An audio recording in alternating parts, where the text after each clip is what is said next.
So I did a bunch of prototypes this week. This is the most recent one. This is the IR presence motion sensors. This is like a PIR sensor, but it doesn't need a lens. So it's like really compact.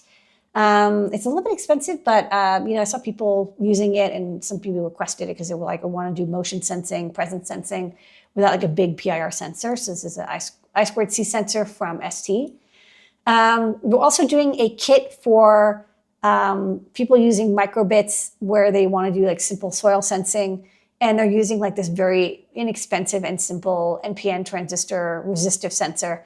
I prefer capacitive, but in this case, they really wanted the resistive. And so I was like, well, I'll just make a quick design based off of this kind of generic, like everyone has one of these. And so like, we're going to have one too.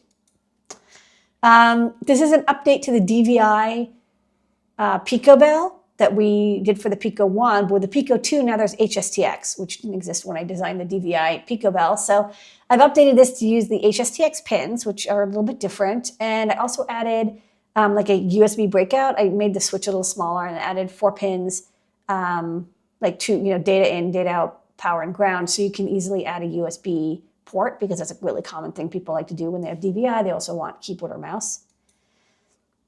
This is a common sensor that I just saw a bunch of people using for making magnetic potentiometers. It's a angle sensor, and it has both I2T and PWM output. I thought the PWM was kind of cool because it's just like you get a duty cycle output that ranges from 0 to 360, 360 out of 360.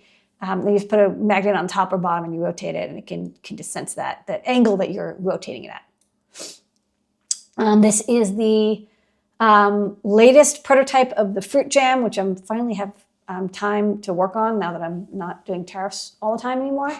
Look how much we got done in 1 week, by the way, everybody. Like, we got a lot done because we weren't watching hundreds of thousands of dollars of bills coming in endlessly. I'm not a university, so it's like go fuck with them. They laid off us for a week. Yeah, they leave me alone. Go bother somebody else. Go bother Columbia.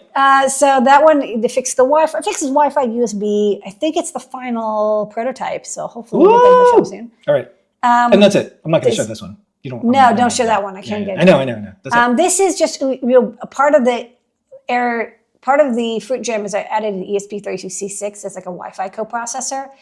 And the Wi-Fi, the C6 is kind of the least expensive of the ESP chips. And so we've ported the Airlift firmware to the C6. And so I wanted to make a little breakout to make basically very inexpensive Wi-Fi for Arduino, CircuitPython, or I think MicroPython probably also has a driver for this. It's very simple SPI to Wi-Fi.